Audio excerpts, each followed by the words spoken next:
And I think we are managing to go live. Yay. Mercury retrograde, the fun never stops. With Mercury retrogrades. So everybody, I hope that you are joining us here at onenesstalkradio.com live, or Oneness Talk Radio Facebook, Oneness Talk Radio YouTube. And if you're not, thank goodness we're recording this, and it will be uploaded to, or am I recording this? Now I'm recording this. So just to make sure it is uploaded live. But I do believe we're about to stream live on YouTube and Facebook here in a second anyway. So I don't have the means to be in the chat with you all today, unfortunately, due to technical difficulties, but I am feeling you in spirit, and I am wishing you all the love and joy out there today for sure. It is a Mercury retrograde challenge day, and we're not even there yet. That's like the 29th. But we're in that pre-phase. So, and Janine is my guest today, and she is going to talk all about her fabulous book and her journey in life. But before we begin there, I just wanted to, we'll do our 3 Ave Saw breaths, and then I'm going to speak to a little bit about the numerology, take care of all of our left brain things that go on in the world, and that we're taking part in throughout with Global Minga, Oneness Talk Radio, Yoga of Self-Ascension, so much going on. So before we begin, let us do our 3 Ave Saw breaths. And for those of you who are not aware of what Ave Saw is, it's a breathing technique in through your nose, out through your mouth. And as you inhale in your nose, you think Ave, which is hail. It's Latin for hail. Hail to the divine, hail to the divine spark inside of you. And then the saw at the end is an audible saw that is like a release and a surrender to the moment and to the energies at hand. So we'll do the 3 deep Ave Saw breaths. And again, think Ave on the inhale and have that saw on the end, just to release it all, right? So here we go. Ave Saw. Ave.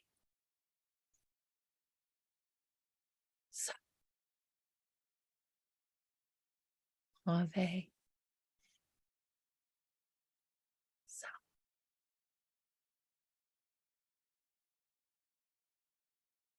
Thank you for all coming into this beautiful container with us here today as we co-create this magical, powerful hour together. But before we do that, let's dive into a few left brain things that just need to be taken care of. We have so much going on this month. The solstice is on the 21st, and that is actually going to be the last day of our 17-day Global Minga Challenge for Consciousness. And for those of you who are part of the Global Minga, over at the Facebook group, you see us there every morning at 10 a.m. and we're doing a challenged countdown. So every day, myself and a group of ladies get on the Global Minga Renaissance Ascension Facebook group. It's a public group, so you can all go there and you can watch as we explore peace. This time around, our challenges are through peace, love, and joy, and the experience, the awareness, experience, choice, and being in all those states. So it is a wonderful and then we have challenges afterwards. So we challenge all of our listeners to go out and do something with regards to, so today is our first day celebrating joy. And I was talking about the experience of joy and finding a sentence stem that fills you with your I am presence joy, as opposed to any egoic joy. So after you've gone out and done dancing and enjoy whatever it is that brings that envelope or that warm snuggie of enjoyment, of joy to you, after you've done that, so dance your heart out, dance like everyone's watching, and then go and sit with the sentence stem, which is, I am joyful because, all capitals. So the I am presence is joyful because. And just sit with that and see what comes up. And so we're doing that on the Global Minga every morning. So all of these challenges. So join us there for sure. Also on the 23rd is the new moon, and I will be holding my regular new moon circle on that date. So if you are wanting to join in, please just send me an email at waterloveandlight@gmail.com. And oh my goodness, what else? Oh, how could I forget? It's the New Year's celebration with Shri and Kira. They have a huge New Year's celebration every year. They're streaming parts of it live this year. And if you want to be included in that live stream, just send a little quick, I want to take part at their website, shriandkira.com, and they will be able to get you signed up for the Zoom link for that. So I think that is all my many left brain things to do today. Oh no, I have one more thing. We are, as Global Minga, Oneness Talk Radio and Yoga as Self-Ascension, many of us are all within those communities, and we are coming together and we are trying to put together a book very similar to the kind of Chicken Soup for the Soul books, but it's kind of going to be like Global Minga for the soul, or Yoga as Self-Ascension for the soul.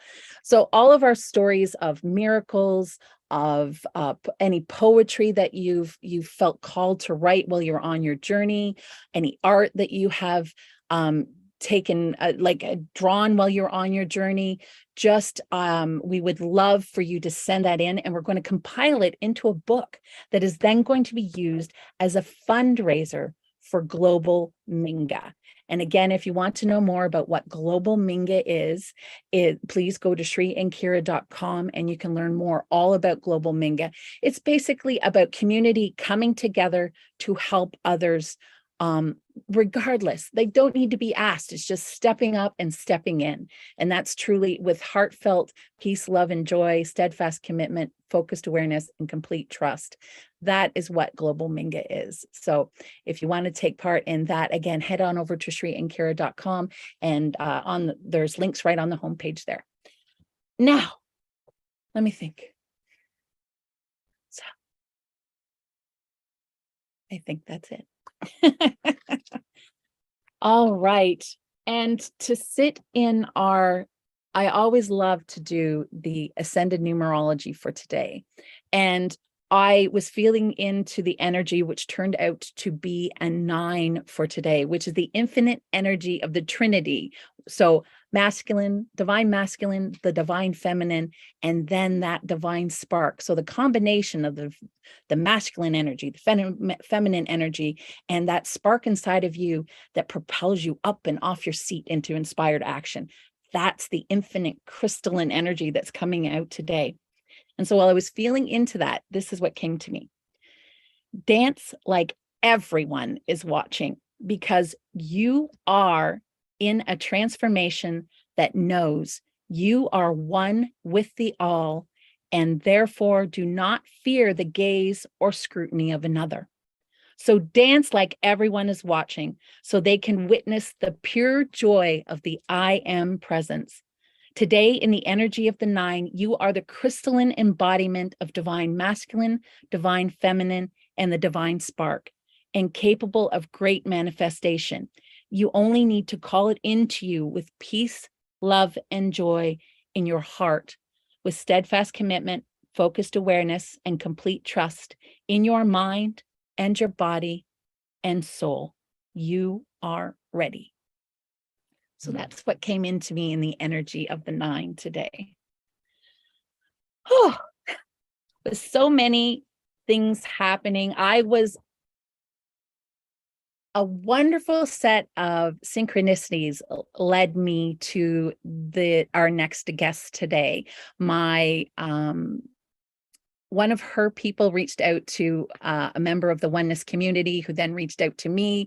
And then I met up with her assistant, and so many beautiful synchronicities among each other. We're both named Angela, which is amazing. So, and then once I saw all these synchronicities between Angela and myself, I knew that this lady just had to come on, because the synchronicities were too great. She had something to say to this community for sure.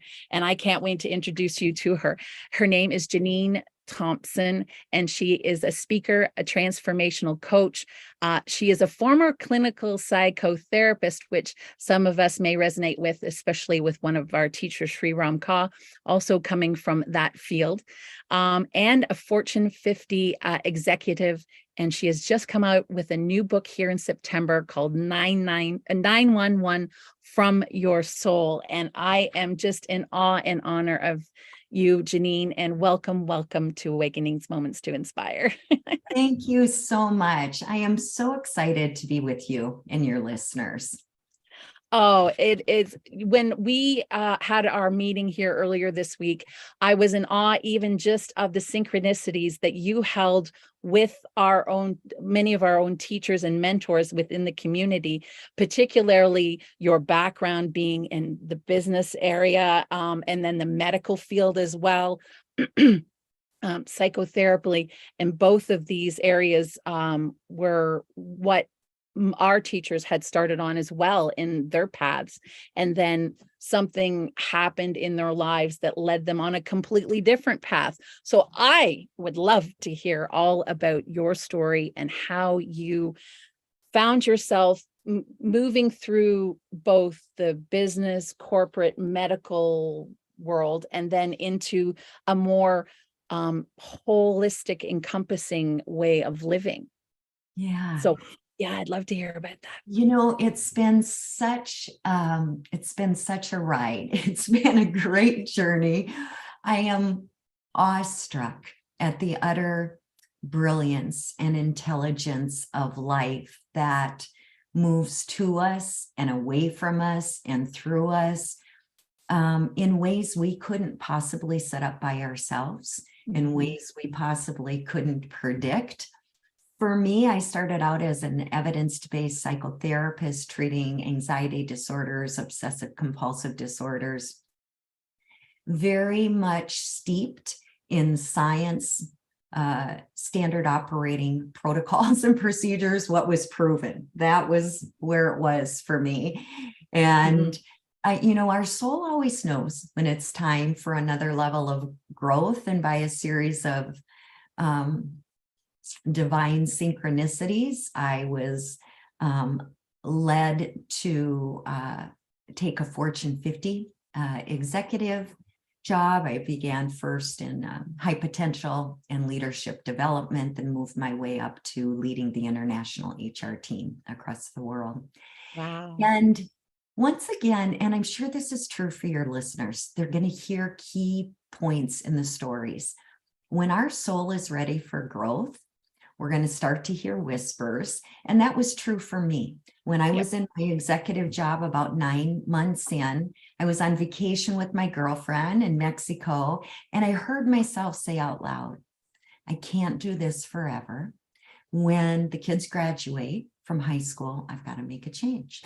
But it was, and I knew something spoke through me because I loved my job. It was busy. I was in a plane 200,000 to 300,000 miles a year internationally, single mom, managing a lot, but I loved my team. They were amazing. I loved the mission.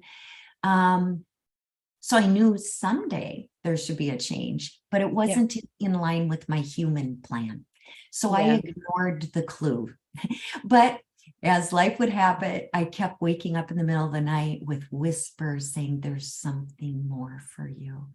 And I kept feeling this restlessness, this yearning, like my life should be great, looked good from the outside, wonderful family, big job, the accoutrements of success. I had achieved success or was achieving success. And yet there was this hole and I couldn't figure it out. But I did still keep ignoring it and trying to gratitude it away, saying, just be more grateful. This will pass. And then I came back from a business trip in China one day and learned we were going to do a voluntary package for nearly all 4,000 members of our corporate employees. And I thought, well, I'm certainly not going to take this. It's ahead of my plan. And then as life unfolded, I discovered many of the team members I loved were leaving. So I decided to take the leap too. Mhm. At first, I was super excited. I'm like, yes, I get to play. It's freedom. It's joy. I haven't had this in a couple of decades. But shortly thereafter, what began to happen is I didn't realize how much my identity was wrapped up in my role as an executive. And I started to feel kind of lost. And I went on a search. And this search, in the brilliance of life, took me to Reiki and yoga. I became a Reiki master, certified yoga teacher. And for the first time in my life, I learned about mind, body, soul, and spirit, this holistic approach, which was the antithesis of what I had been trained as a cognitive behavioral therapist 30 years ago. Context is important. And, you know, I became obsessed with soul. I'm like, oh my gosh, what is this energetic essence I really am? Who am I as a spiritual being traversing in this wonder suit of a body? You know, that was a new awareness for me. And I knew in my heart, in this magnetic inward pull, that I was meant to be a matchmaker for the soul, to help people reunite with their soul and the parts of themselves they had lost sight of, to flip the paradigm from I'm a human to I am a spiritual being traversing in this miraculous wonder suit. Here's the deal, and maybe your listeners can relate. I got scared. I was used to being a credible Fortune 50 executive. And now I was going to what? Talk about soul and business and the power of love. I'm like, oh my gosh, there's nothing in best practices about this. So I did what I think a lot of people do. When we know something we're not yet ready to know, we avoid it, we numb it, we distract it, we do something else. But anytime we live in half congruence, your soul's going to get louder. And it did for me. Things started to fall apart. My business was challenged because I wasn't living in congruency. I was doing traditional coaching, which has immense value. It just wasn't what life was asking me to stand up and own and live my truth, right? And so ultimately, I went through some dark times. Sometimes people call that the dark time, dark night of the soul, some challenges. But it was during the darkness, when we actually lose ourselves, that we find our true nature again. And during this time, the 7 principles of 911 from your soul were birthed. You know, it's in the darkness. It struck me along the way, Angela. Most of us fear the darkness. We feel out of control. We want to fix it. We want the answer. And it's actually in the darkness, when we surrender in, that growth takes place. Plants, trees, they grow in the dark, in the deep, dark soil, right? At night, our cells rejuvenate in sleep in the dark. And I had to learn how to see in the dark. So that was the journey. Wow. Wow. Powerful and resonates so much. What comes to me is the just things falling apart, things. So you're trying, or you think you're moving forward, but you still got that fear in it. So what you're doing is you're almost pushing or pulling your way through it. You're not Yeah. going with the flow. Forcing, shoving. Yes. Yeah. Yes. And I found myself doing that very thing this summer, just trying to start my own business and get it moving. And I was finding I was pushing and pulling in areas that maybe I was not quite comfortable with adopting at that time. So I returned to my own best practices, I guess, which is from the heart. Return to the things that bring you joy, that bring you peace, that bring you love. Focus on that stuff first. And then the other stuff will just naturally evolve into your tapestry as you go. You're in your flow. You've already called in the manifestation. You've already called in that which you know you are and want and need, or whatever, not even need, just that which you know you are. And you just have to stay in that flow state, where you're not pushing, You're not pulling. You're just living your life with joy and heart-filled, centered living. And yeah, listen, I love that. But here was a truth for me, and perhaps it resonates with your readers or yourself. We're not taught that. We are taught to use, we've got three brains, our gut, our heart, our head. Yep. Come to find out, information ascends up through the vagus channel. It's the opposite of what we've been taught. Our whole life, we've been taught, use your big head, use your big brain. Got a problem? Fix it. If you've got a lot to do, sit down, buckle in, and pull it over the line, push, push, push until it's complete. We are not taught that the greatest intelligence, this treasure trove of wisdom, of illumination of your next path that is going to serve a higher good on behalf of the world, is going to come from the heart's intelligence and the wisdom centers of your sacral, your core, and your heart. So I think for many people, it's the opposite of what science taught us. It's the opposite of what teachers or parents taught us. So when we're faced with something we don't quite feel ready for, we want to fall back on what's familiar. And the invitation, I'm a beauty of the and girl. I love light and dark. I think that life is delicious and delightful. And I think that there are going to be times of pain and suffering, because it's in the and that we remember who we are. You see, if life's always smooth, we get complacent and we move along. But in the challenging times, when our familiar solutions aren't working or are not working very well, the intelligence of soul draws you inward.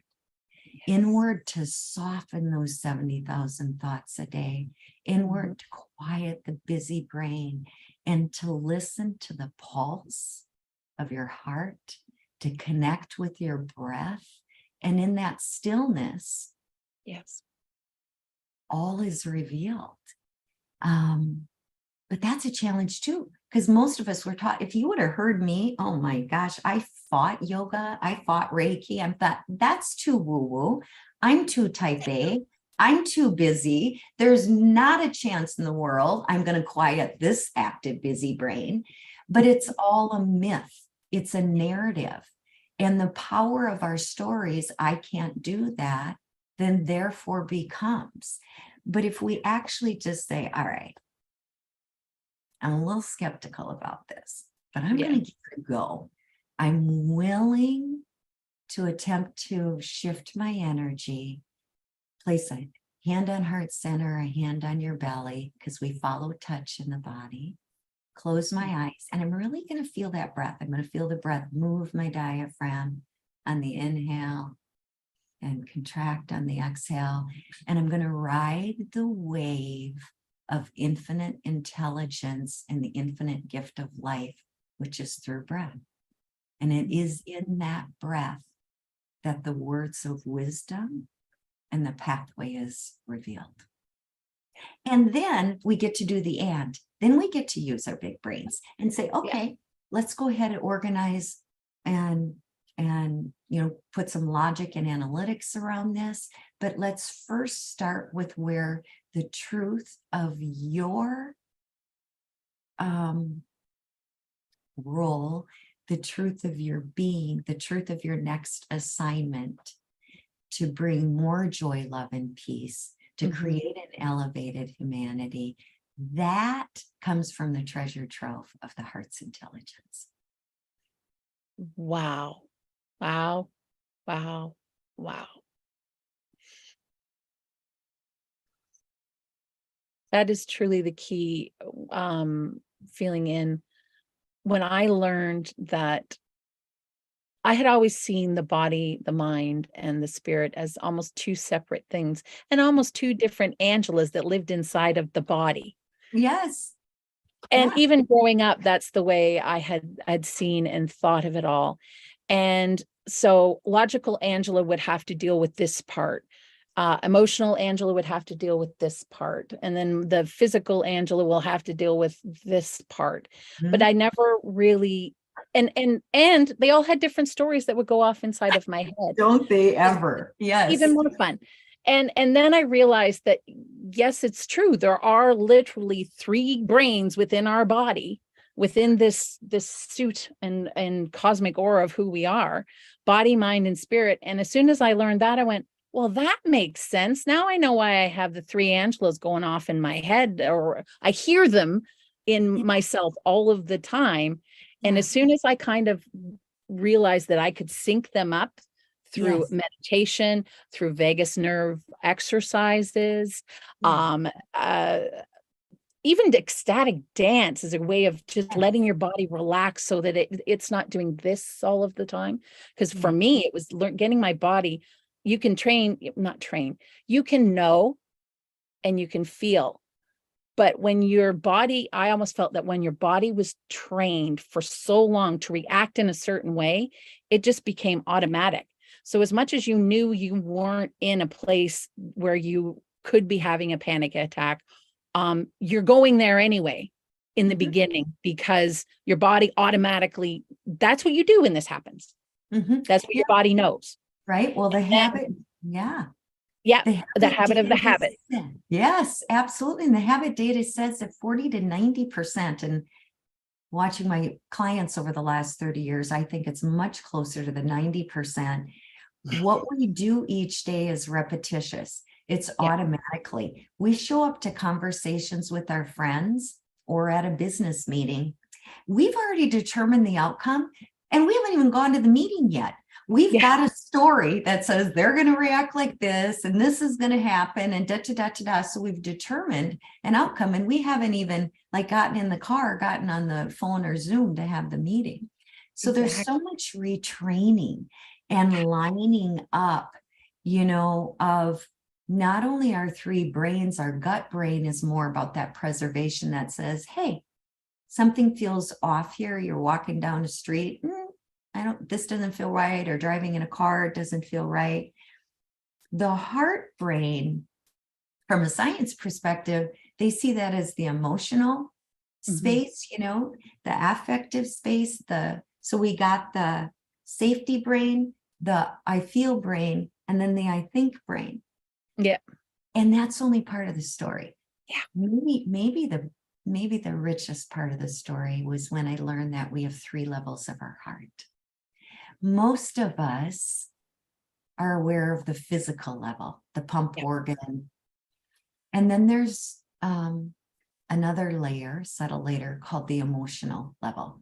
And most of us know that one too. It's like that great first love, and man, you're excited, you got the butterflies, or it's a great joy if you saw your child do something amazing at a program, or, it's this emotional dynamic in our life that makes life rich, the great highs, the lows, the beauty, the messiness. But beyond that is what the mystics refer to as the mystical heart or the cosmic heart. So we're kind of marrying the science and soul. Yeah, we got these brains and these thoughts, but then we want to kind of like, the Russian stacked dolls. I think nesting dolls. Yeah. Peeling off the physical layer. I drop down to the emotion. So I realize I'm not this emotion, these label reactions emotionally. I can actually at any moment in life drop down into my spiritual heart, where there is an unwavering, ever steady sense of peace, where there is an eternal wisdom, where you are the miniature of the universe within, where all knowledge resides. And if we can practice tuning into that level of heart intelligence, your life and the lives of the people, the planets in business, the prophets all around you cannot help but change for the higher good. But most of us don't know that. And I've heard people say, oh, this heart led me astray. Like either I was so in love, this heart led me astray, or I thought this was the right answer, the heart led me astray. I just want to offer you, which level of the heart were you in? Yeah. Because when we're in our emotional heart is not the best barometer of the next right action. But when we drop into the mystical heart, when we just go in and we pretend we can see a chamber of answers or books or your higher self in front of you, and tune into that wisest level and your higher powers, you will not ever be led astray, because that's where ultimate truth resides. Exactly. Wow. I can feel that particularly with my listeners, where we speak to the mirror and the mirror of others, but also the mirrors can be used at those 3 levels of heart intelligence as well. And so what on the physical level or of love is this going through? What is the emotional level? What is the higher level? And that's where the mirrors are so amazing and beautiful, because if you look through that opened heart, you see everybody at their highest, you see you at your highest, and you realize that like you were saying, the conflicts and all of that other outside things are no longer needed or required. Everything just flows freely through you. And then the joy about that too, when you're opened and your heart is engaged and you see the mirrors of the other person, you're going to end that chain of pain there. You're going to stop and say, I see you for who you are. I see me for who I am. And I am going to release the fear, the pain, forgiveness, full of sympathy. And I am just going to send you love. And for us, the mirror is our biggest lesson. And to be able to look at it even from that more minutia point, or actually, I think you've put words to how I see the mirror and the levels of the mirror coming at me when I'm looking at the physical being, when I'm looking at the emotions that they might be going through or that I might be going through, or and then the God presence of who we are at the absolute top and the crescendo. The mirror is amazing, and you have just enriched it and expanded it. Thank you so much. And I think my viewers would definitely feel into that for sure, and they would understand that. We've only got about 15 minutes left. So yes, with our so technology dance we did today, but we came on at 11:11, which was apropos and apparently meant to be. I wanted to just double back on one thing you said there that might also be helpful to your listeners. One of the things when I was learning to go into that subtle energy of the mystical heart, I was given words to see beneath their actions and listen beneath their words. When we're in the emotional level, and certainly when we're at a cognitive level, we get all hung up in the tone and the tenor of the person, maybe their physical presentation, all of that stuff that doesn't honestly matter as much. Because I think it all goes back to Marianne Williamson's quote, everything is love. We're a call to love. Everything is love. We're a call to love.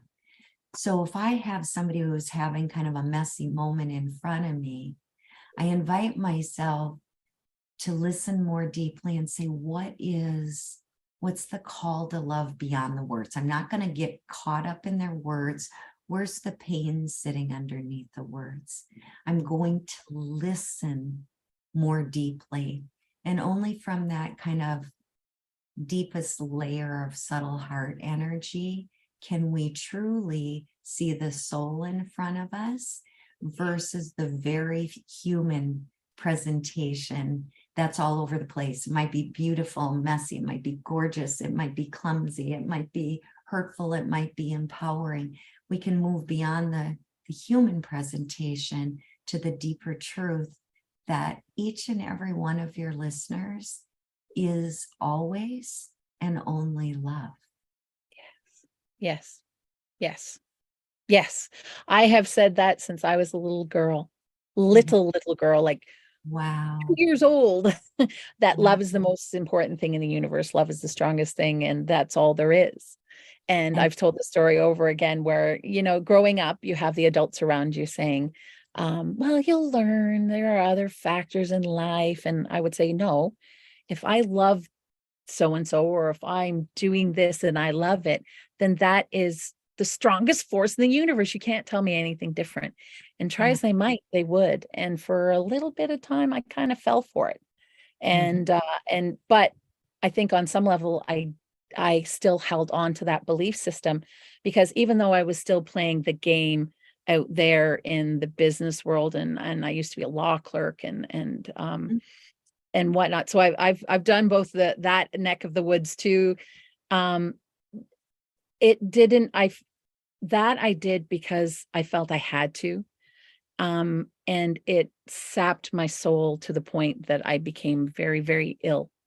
And Mhm. so once I learned how to embrace my own love for myself and really go into that heart space and acknowledge, and we have a practice for that too, is don't push your emotions aside, Oh, acknowledge them, bring them embrace close, them. I say. Yeah, Yeah. love them. What are they trying to show you? Because that's what they're there for. They're trying Yeah. to tell you something. Yeah. And if you acknowledge them in that moment, whether it be fear, you can say, well, there's nothing to be afraid of. Or if it's anger, like, why am I angry? Or what? So it allows, um, not allows, I think it gives people, um, yeah, almost like we have permission to have our own feelings and emotions at times. I Yeah. think And it people are also, afraid to have them. we're And afraid to have them, but we also get confused that we are them. And so yes, that's why we want to fight them, because sometimes we're afraid they're so strong if we start, yelling or crying, that we may never stop. But we yeah, must always remember that the you, as your true nature, aren't the emotions. You can welcome them, you can dance with mhm, them, you can ask them if they need to get a little stronger before that they move through your body, knowing that you in your eternal nature are always, always stronger than the pain. Now, that doesn't mean we might not want to be accompanied. We might want to work with a therapist or a coach or have our hands held by our best friends. But it's really important to recognize that real nuanced balance between our divine nature and our human nature, and how we walk the beauty of the and of those two every single day. yeah. Ah, amazing. So for many of our listeners, this is a slight shift in topic, but if you were to have any advice to anybody who was stepping forward like you did from one section of life after you felt the calling of your soul, but then you felt that sense of fear that I can't step forward. There's so Mhm. many out there that want to take that leap forward and to come out of the spiritual closet, so to speak. Yes, yeah. And but they're afraid to.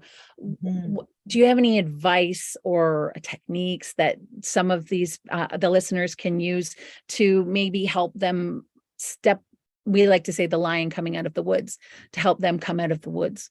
Yeah. Well, my first piece of advice is we got to flip the paradigm. Most of us go out, we're going to search on the internet. We're going to get that method that's going to help us do this transition. And I'd love to invite you to every day be with your inner net, your Mm, inner net, that treasure trove of wisdom, right? mhm, So we want to switch. We're often doing supplements and exercise. Again, external yeah, stuff we're doing for us, which is brilliant. mhm, But let's start flipping the paradigm and make a commitment every day to just be in silence and stillness. And if it's a foreign practice, 30 seconds, anybody can do 30 seconds to 2 minutes as you begin. Yeah. Let's open up the canvas. If you live out somewhere where you can be in nature, nature connects you to the expansive truth of who you are. Every time you're in the sky, you remember that you too are that endless capability, or the sun shines on you. You too actually are this light energy capable of anything. Yeah. So I think it's important every day to reconnect inward and listen, and just simply say, I'm listening. What do you got for me? I think I want to go explore da da da da da da da da. Give me some solid clues. I always used to say, you who make them loud so I don't miss them. Help me out here. But I'd love Yeah. for them every day to tune inward, because you know what? At the end of the day, we're all longing to meet our true self again. This world has Yep. taken us out. Go out to the expert, go out, listen to media, go out for the definition of who you are. And my invitation is come inward. I call it soul, my eternal essence, who I believe that I am. You might call it entelechy. It's the entelechy of a caterpillar to become a butterfly, acorn seed to become an oak tree. You have your own entelechy. Ask, say, what is it? Help me take the next right step. And then throughout your day, I want you to notice how life speaks to you. Is there a quote that catches your mind, that there's a clue?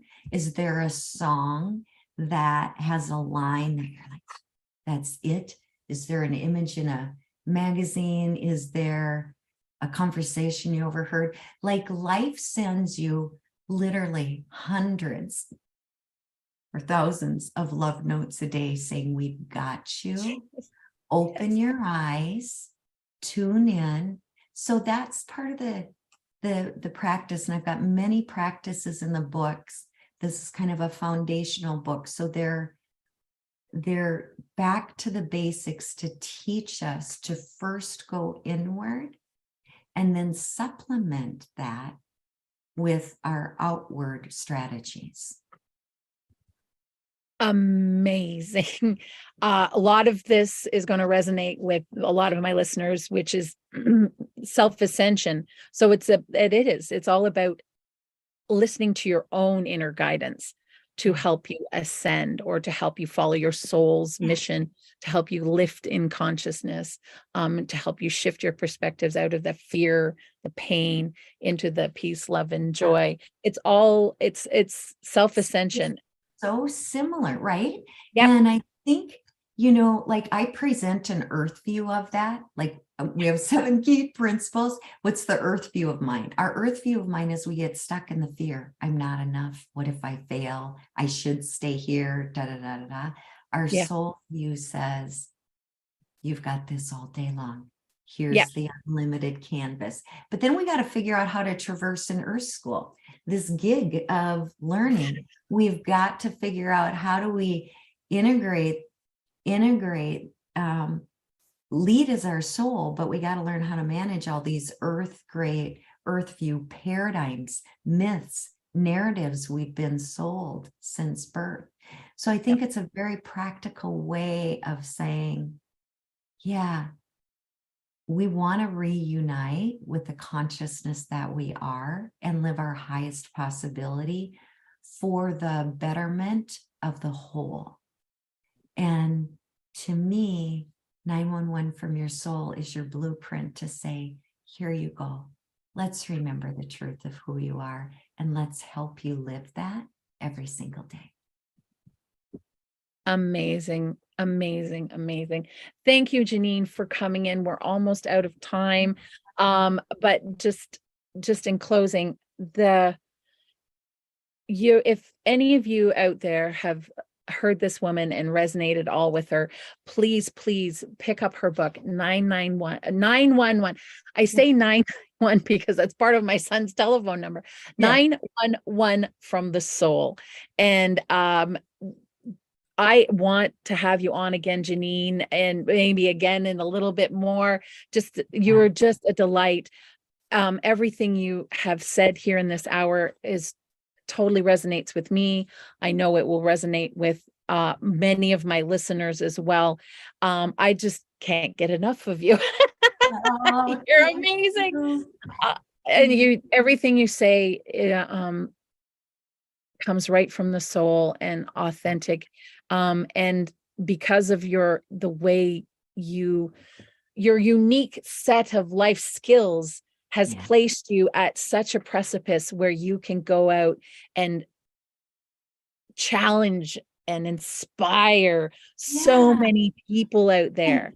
It's Here's the good amazing. news for all of your listeners. I couldn't have done that. No career coach would have said, hey, you, evidence-based science psychotherapist, Fortune 50 exec, never took a business class. Then you're going to go become a Reiki master, spiritual teacher, yoga.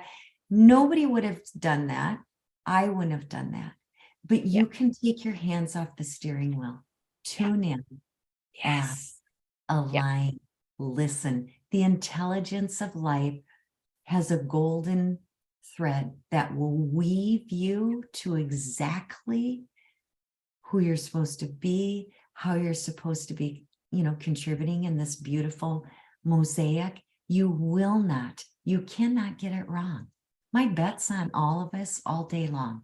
And I love, we've got this. So that's the good news. I think sometimes we feel so bad because we want to make the right decision. We want to do it right. Yes. It will always be right. It'll always serve a purpose. You'll be guided. You got this. Yeah. Self-ascension has led me to that very conclusion myself. So you have got this. I really, truly believe that out there.